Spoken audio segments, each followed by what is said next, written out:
Bismillahirrahmanirrahim. Assalamualaikum warahmatullahi wabarakatuh. Selamat pagi anak soleh soleha.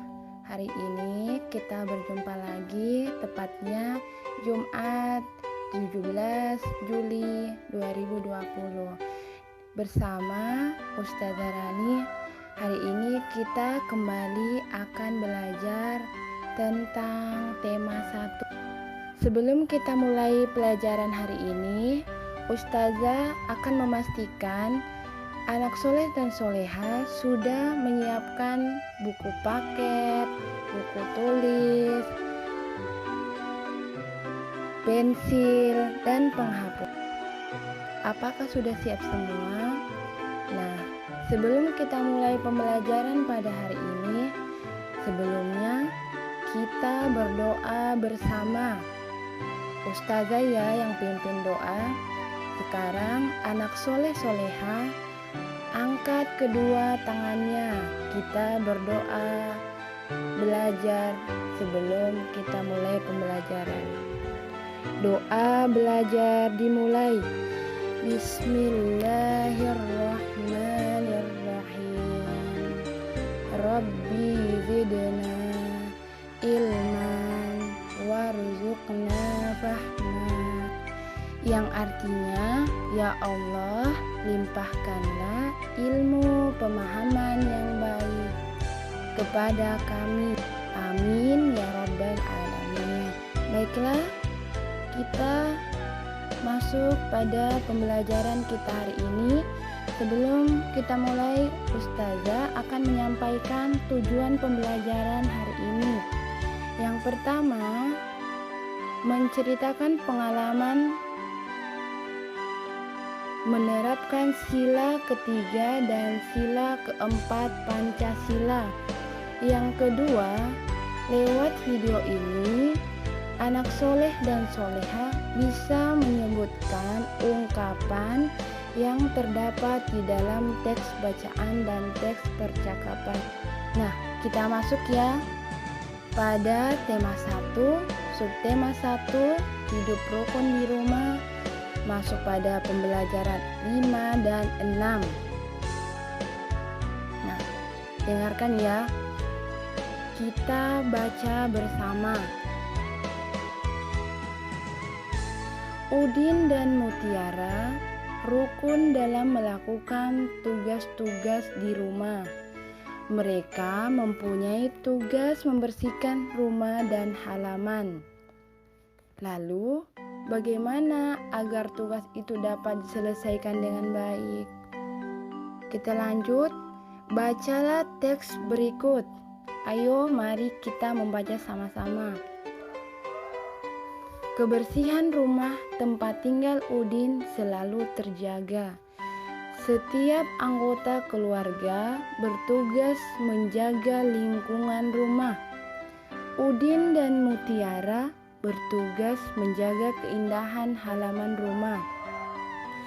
Mereka melaksanakan tugas dengan cara bekerja sama. Udin menyiram tanaman, Mutiara menyapu halaman. Halaman rumah selalu indah dan rapi.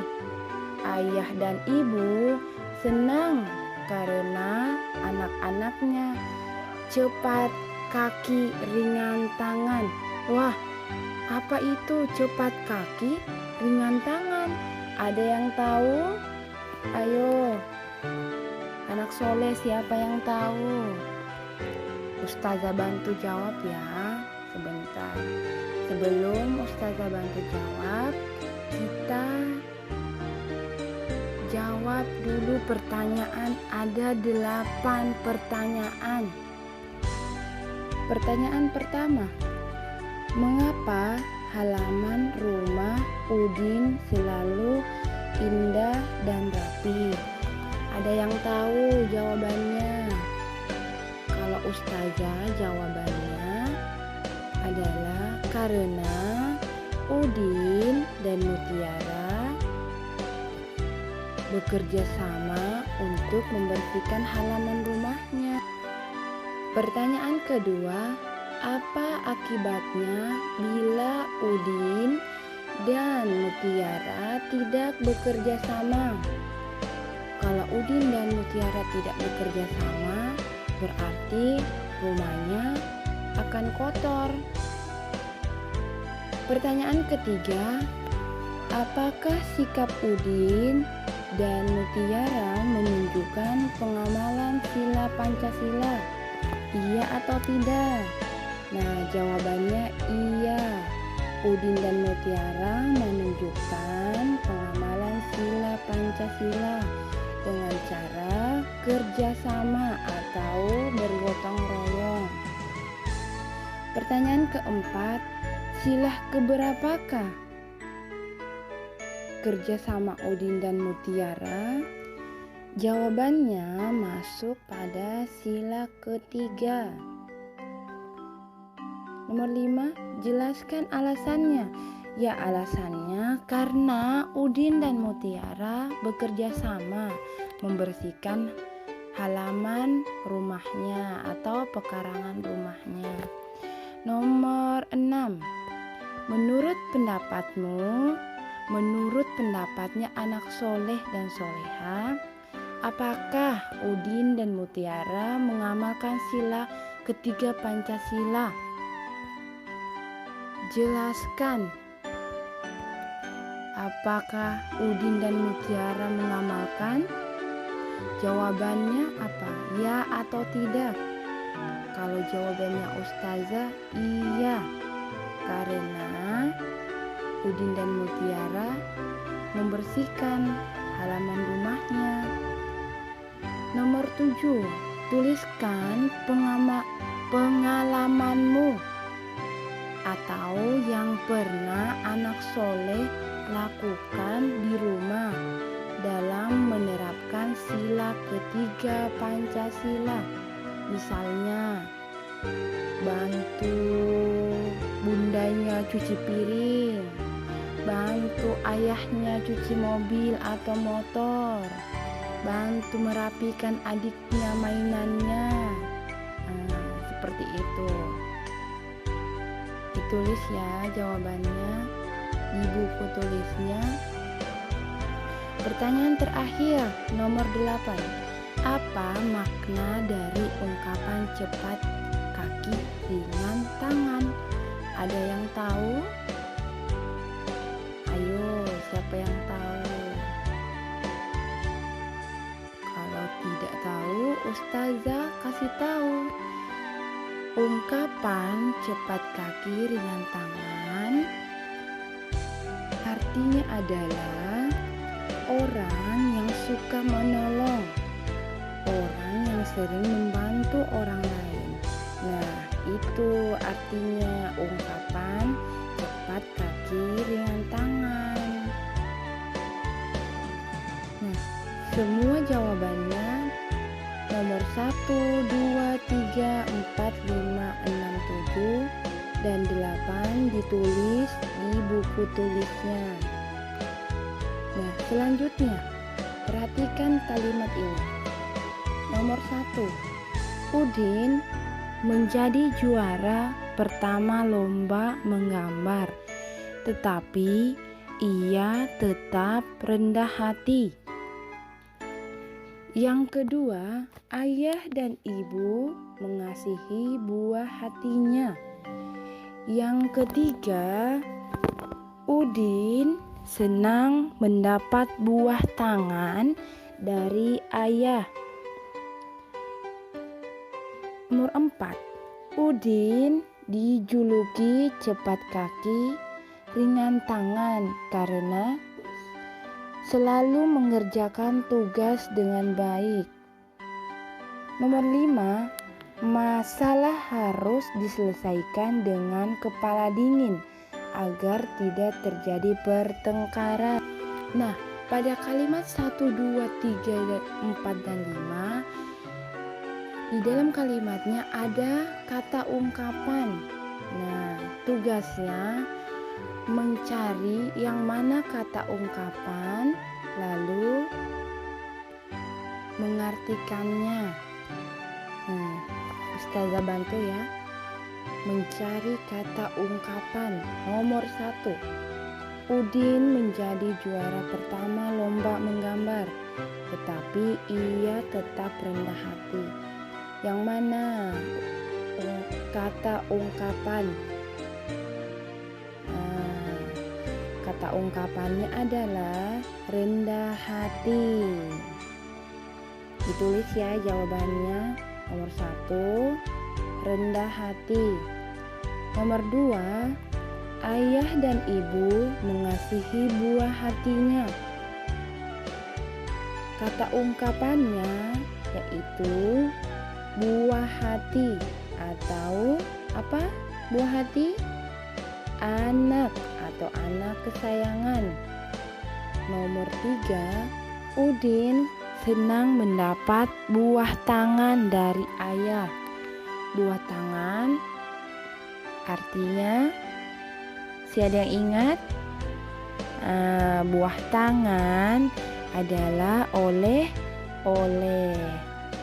Nomor 4, Udin dijuluki cepat kaki ringan tangan karena selalu mengerjakan tugas dengan baik. Kata ungkapannya yaitu cepat kaki ringan tangan. Udin dijuluki suka menolong atau membantu orang lain.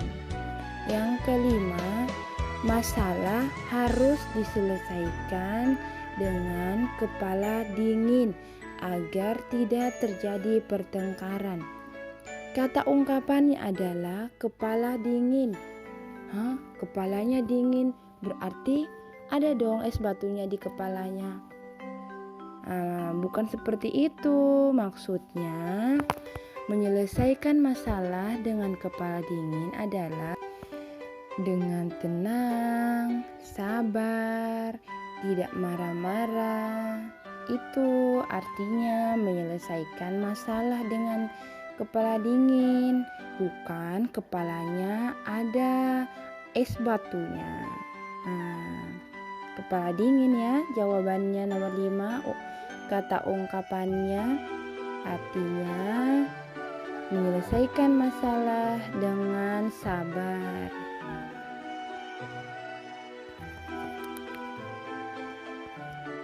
Lanjut, kita baca percakapan di bawah ini.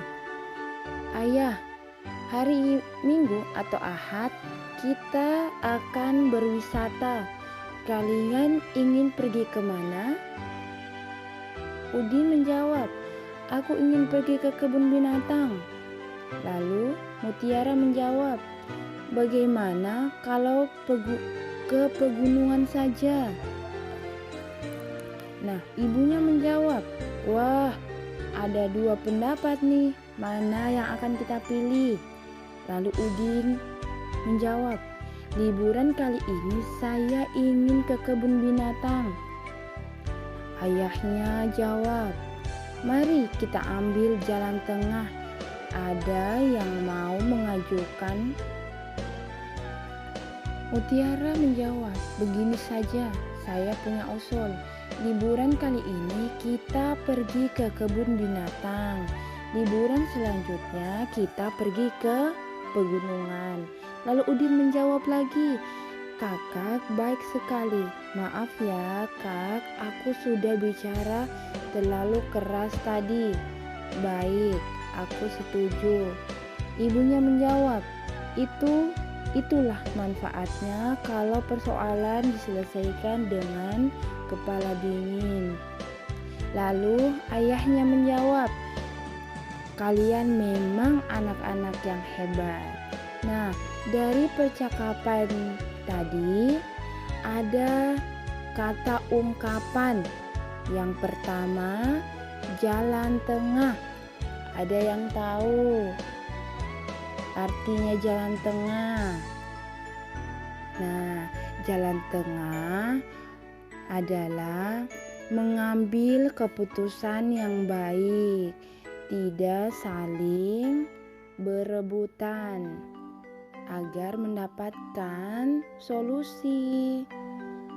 Bukannya jangan sampai ada yang bilang mengambil jalan tengah berarti dia tinggal di tengah jalan. Bukan seperti itu. Jalan tengah adalah mengambil keputusan yang baik. Kata ungkapan yang kedua, kepala dingin. Ayo, siapa yang ingat? Barusan Ustazah sampaikan tadi artinya kepala dingin. Kepala dingin artinya adalah menyelesaikan masalah dengan sabar. Kita lanjut. Menurut pendapatmu, kejadian di dalam keluarga Udin, Mutiara, dan ayah ibunya itu menerapkan sila keberapa Pancasila? Apakah ayah memberi kesempatan kepada anak-anaknya untuk menentukan tujuan wisata secara adil? Dijawab ya nomor 1 dan 1, 2 dan 3. Nomor 3 pertanyaannya, menurut